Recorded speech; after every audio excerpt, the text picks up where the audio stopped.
Alors, bienvenue dans notre sommaire de la semaine du Graal boursier. Alors, dans le premier volet, on va pas vous parler de ce qui a retenu notre attention cette semaine. Alors, on parle du Japon, du CPI, du Bitcoin, les nouveautés. Alors, on a quand même là euh, un petit sommaire quand même intéressant. Alors, on va analyser les indices à canadiens et américains. On va aussi parler on va aller voir la commodité. Alors, quand je dis commodité, on parle de pétrole, or, et on va parler du PTC. Et je vais aussi, on analyse la Chine. Qu'est-ce que la Chine peut nous offrir? On va aller voir aussi qu'est-ce que la semaine prochaine nous réserve. Alors, qu'on va aller voir parce que c'est la semaine des options. Alors, ça peut être fait que ça pourrait être intéressant.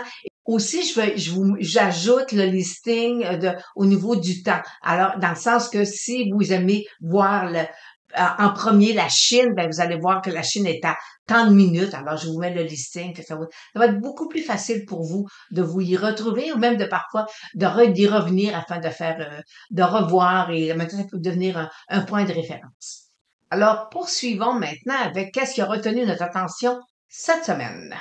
Alors, cette semaine, le Japon a retenu notre attention pour la bonne et simple raison qu'il est passé en phase 2. Alors, revenu, c'est-à-dire en phase 2, on était présentement en accumulation en phase 3 et là, il est revenu en phase 2. Alors maintenant, allons voir son ETF. Alors, l'ETF sur le Japon, c'est le EWJ. On voit ici, pour mes clients, j'avais ici une résistance de titre A percé et c'est un ETF où j'ai une cible haussière à long terme.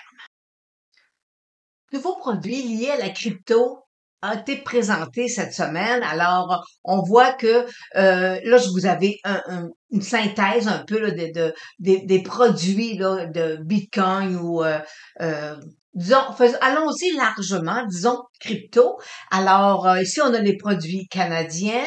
Et ce que vous voyez avec des 52 lots, c'est les produits qui ont été émis, je pense que c'est jeudi que ça s'est passé. Alors là, vous avez tous les symboles ici. Et vous voyez ici, forcément, ils ont un bas d'année parce qu'ils ont juste 2 jours. Alors, c'est normal qu'un nouveau produit puisse avoir une baisse là au tout début. On va analyser plus loin le BTC, ok, le Bitcoin. Alors, on va aller voir, vous allez comprendre pourquoi qu'on a des lots sur les nouveaux produits. Alors, fait que là maintenant, on a vraiment là, il y a un éventail de produits là qui s'offrent là pour les gens qui veulent investir dans les produits de la crypto et l'ancêtre, le GBTC, ben c'est lui le plus vieux. Alors, fait que vous voyez ici les 3 premiers là, c'est vraiment là des titres qui sont depuis plusieurs mois, même pas, même plusieurs années.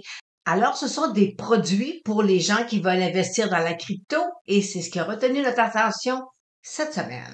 Alors, jeudi, c'était l'inflation qui était vraiment là dans la mire de tous les journalistes, de tous les médias. Alors on voit qu'en décembre, le taux d'inflation était à 3,4%, ça veut dire supérieur à celui de novembre et à celui d'octobre.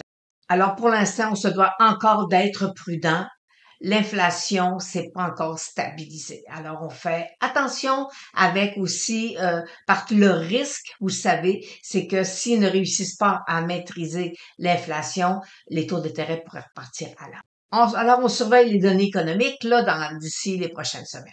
Cette semaine, on avait un duel entre Apple et Microsoft au niveau de la capitalisation boursière. Hier, je peux vous dire que Microsoft a pris les devants pour leur perdre presque, j'appelle ça une lichette, là, un court laps de temps. Et même chose aujourd'hui, on m'a donné Microsoft a dépassé Apple, mais à la fermeture des marchés. Apple est quand même le titre qui a une capitalisation boursière la plus élevée sur le S&P 500. Est-ce que la semaine prochaine, le duel va se poursuivre? Fort probablement. Maintenant, examinons les 3 indices américains ainsi que celui canadien. Alors, on va débuter avec le Dow Jones qui nous offre, lui, un nouveau haut d'année. Et on voit très bien ici, regardez, là, on est dans un couloir latéral, moyenne mobile 200 jours haussière. Alors, est-ce qu'on peut avoir un repli? Possiblement, et je vais vous dire pourquoi. Alors, vous voyez les trois indicateurs sur le Dow Jones. Le stochastique, le RSI et le MACD sont tous les trois en phase repli. Alors, on peut s'attendre à ce que l'indice phare américain puisse prendre un peu de recul là, d'ici les prochaines semaines. Alors, examinons le S&P 500 qui nous offre lui aussi aujourd'hui un nouveau haut d'année avec une moyenne mobile 200 jours haussière.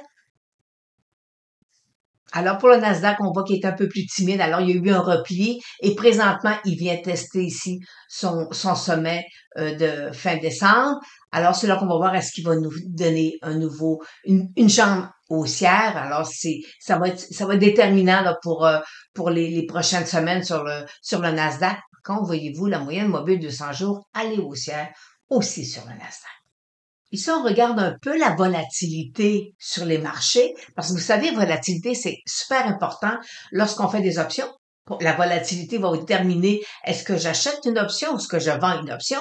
Et aussi lorsque vous transigez les gros titres sur le marché boursier, et vous voulez prendre un swing sur les gros titres, je peux vous dire que la volatilité va vous aider grandement lorsque vous allez vouloir prendre une position sur un gros titre, vous allez aller chercher un beau swing, là, ben, si la volatilité, elle est basse, ben, soyez assurés que votre transaction sera plus facile à se réaliser.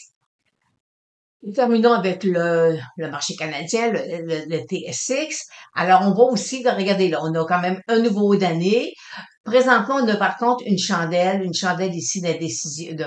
C'est une chandelle, non, je dirais pas d'indécision, mais c'est une chandelle un peu plus qui annonce un repli, fort probablement. Mais ce repli-là ça sera pas dramatique, là, parce que voyez-vous, ma moyenne mobile de 100 jours, elle est haussière. Alors, on peut s'attendre à avoir un peu de prise de profit, là, d'ici les prochains jours. Et si on regarde le TSX un peu plus à long terme, ben voyez-vous, on est présentement dans une zone de résistance et encore quand même là, du chemin à faire là, avant d'aller tester là, le 22 000 et plus. Alors, mais pour l'instant, rien de dramatique là, avec une moyenne mobile de 100 jours qui est haussière. Et pour lui aussi, ben, ces trois indicateurs, le stochastique, le RSI et le MACD, sont tous les trois en mode disons qu'il se prépare à nous faire un repli. Alors, débutons la section des commodités avec le Bitcoin parce que vous savez qu'on a plusieurs produits qui ont été offerts et en début de vidéo, je vous présente les symboles. Alors, on voit présent aujourd'hui. Alors, vous comprenez que tout à l'heure, on avait beaucoup de bas d'année sur les nouveaux produits. C'est normal. Après 2 jours, avec le BTC qui corrige de cette façon-là. Et voyez-vous, par contre, là, ce qui est intéressant, c'est qu'on a quand même un bon support qui l'attend. On a les moyennes mobiles 8,34. Si on veut que le marché reste haussier sur le BTC, il faut que les moyennes mobiles 8,34 restent positives parce qu'avenant un croisement des moyennes 8,34, à ce moment-là, je vais déplacer ici ma ligne et voyez-vous, je vais la déplacer là et on pourrait s'attendre à ce que le BTC descende, corrige, venir tester un très beau support. Alors, pour l'instant, c'est ça qu'il faut vérifier. Faut pas que les moyennes mobiles 8,34 avec aussi, s'il y a un croisement, le support autour d'environ 41 000 deviendra un point technique très important à surveiller. Maintenant, avec l'or, ce qui est intéressant, voyez-vous, ça fait quand même quelques jours que je le mentionne, ma moyenne mobile 34 lui sert de support. Et aujourd'hui, on a un rebond. Alors, ce qu'on veut, c'est que les moyennes redeviennent positives les deux, et on va aller voir est-ce qu'il sera capable de venir percer notre sommet de 2000 à 2080. Parce que là, voyez-vous, il a fait un nouveau haut. Il est venu tester un bas qui était plus haut que le dernier bas. Il est venu nous refaire un haut encore plus haut que la dernière fois. Et là, on est en repli et le repli semble être supérieur au dernier. Alors ça, c'est tous des facteurs qui sont positifs. Cependant, les titres orifères ne nous donnent pas beaucoup de, de potentiel à la hausse pour l'instant. Ils sont timides encore suite au retour de l'or au-dessus de 2000 $. Et on va terminer avec le pétrole qui est à l'intérieur d'un beau triangle. Et voyez-vous ici, là, on a quand même une chandelle. Là. Ce matin, il a voulu percer, il est revenu à l'intérieur. Alors pour l'instant, là, je vais déplacer mon triangle. Alors, ce qui peut arriver avec des figures techniques de triangle, c'est qu'on a ici une zone d'accumulation, ce qu'on appelle un couloir latéral. C'est des choses, avec des triangles, c'est des choses qui arrivent. Présentement, moi, mon triangle ici, ce que je vois, ça serait une vague 4 selon Elliott. Alors, et des vagues, des triangles, on les retrouve avec les vagues d'Elliott, on les retrouve en vague 2 ou en vague 4. Alors, puis vous savez qu'avec les vagues d'Elliott, il y a la règle d'alternance avec la vague 2 et la vague 4. Alors, c'est ce qu'on enseigne à nos étudiants. Alors, fait qu'on surveille voir si la semaine prochaine, je vais avoir une percée par en bas ou une percée par en haut ou que je vais aller voir un couloir latéral. Alors, pour l'instant, mais je suis baissière à long terme encore sur le pétrole. Et là, maintenant, on va parler de la Chine.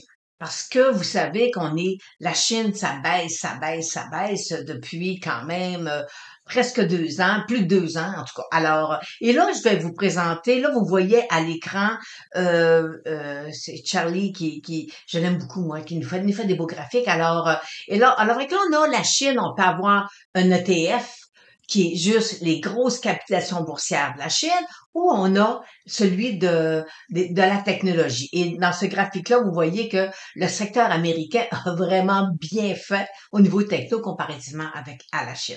Alors, je vais aller vous présenter la liste des titres qui font partie des indices et je vais aller vous présenter les 2 ETF avec les titres qui les composent. Bon, le logiciel, c'est MarketQ.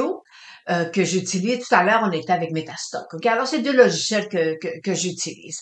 Alors, et pour mes clients, vous savez on peut vous faire parvenir des fichiers là avec toutes les titres là. Si j'ai comme là présentement, ce que vous voyez là, ben je peux vous l'envoyer par fichier. Puis à ce moment-là, vous pouvez l'intégrer dans votre MarketQ.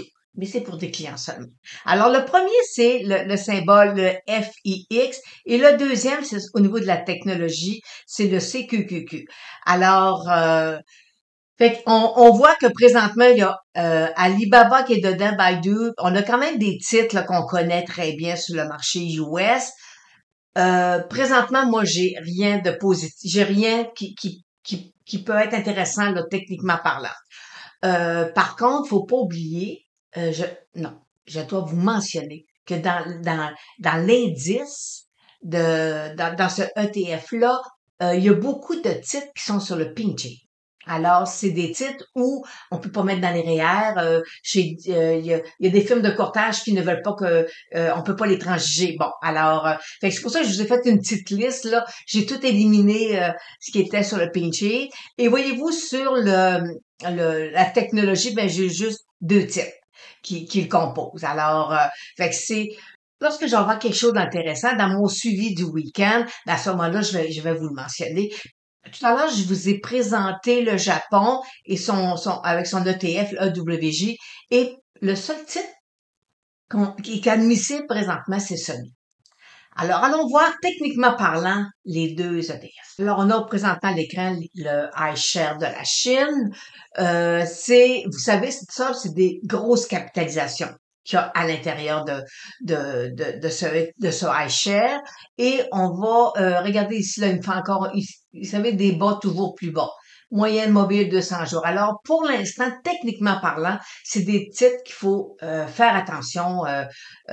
C'est pas encore gagnant, là. Puis si je le mets le titre à long terme, mais vous voyez, là, en 2021, ben, regardez la baisse que le secteur a fait. Alors, fait que pour l'instant, on est prudent, on attend d'avoir un signal technique intéressant sur le iShare des grosses capitalisations boursières de la Chine. Pour ce qui est des titres de la technologie, le symbole c'est CQQQ. Alors, C pour la Chine, puis QQQ, ben, pour technologie. Alors, j'ai trouvé que c'est assez facile à retenir. Alors, pour lui aussi, voyez-vous, il nous fait des bas encore plus bas. Et si je l'examine à long terme, regardez, c'est pas drôle. Alors, c'est des grosses baisses. Alors, pour l'instant, on le laisse s'accumuler. Alors, lorsqu'on va avoir quelque chose d'intéressant avec ces deux iShares-là, ben, à ce moment-là, soyez assurés que je vais vous en parler lors de mes vidéos de week-end. Alors, ce qui retient notre attention pour la semaine à venir, ben, première, on a deux choses. On a la semaine des options. Alors, puis vous savez, semaine des options, c'est des semaines un peu plus volatiles, surtout qu'on vient de vivre là, quand même un beau mois de décembre avec du janvier. Alors, c'est là qu'on va voir est-ce que le marché va poursuivre ou le marché va décider de prendre un peu de recul. Alors, fait que c'est très important. Cette semaine, c'est une grosse semaine. Alors, cette semaine aussi, on a plusieurs compagnies qui vont déposer de résultats et on va rester un peu dans le même thème que cette semaine. Ça veut dire on reste dans le secteur financier. Et voyez, on a le Goldman Sachs, Morgan Stanley. Par cette semaine, aujourd'hui, on a eu JP Morgan, Bank of America et Wells Fargo. Et alors moi, lundi dans mon direct, on va analyser les titres bancaires qui ont déposé des résultats aujourd'hui. Et on va avoir aussi d'autres titres qu'on va analyser, qu'on va joindre à notre. Fait que lundi, on sera vraiment là dans l'analyse technique des titres qui sont intéressants.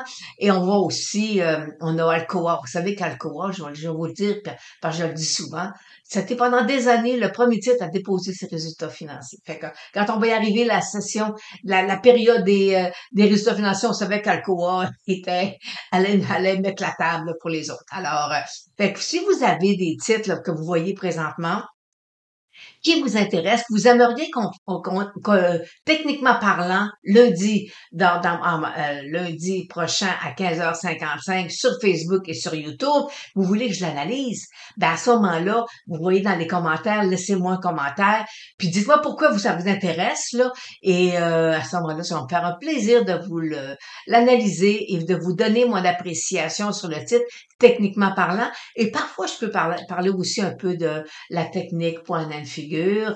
Alors, puis si des fois aussi j'ai quelque chose avec Ishimoku, parce que vous savez, Ishimoku, là, c'est une super de belle technique, mais elle s'applique pas tout le temps. OK? C'est pas c'est comme toutes les autres techniques, là, il faut y aller, il y a moi ce que j'appelle des filtres qu'on peut mettre à l'intérieur. Alors, fait que s'il y a quelque chose d'intéressant, alors lundi, je vais vous faire un petit survol sur les titres avec peut-être un titre avec une cible, soit à la hausse, soit à la baisse, et appuyé par le point de figure. Alors, fait que c'est ça qui termine aujourd'hui notre suivi. Alors, on se revoit la semaine prochaine, puis entre-temps, ben, venez voir lundi notre direct qui est mis sur YouTube aussi, que vous pouvez réécouter en cours de soirée lundi soir. Alors, sur ça, ben, je vous souhaite une bonne fin de semaine.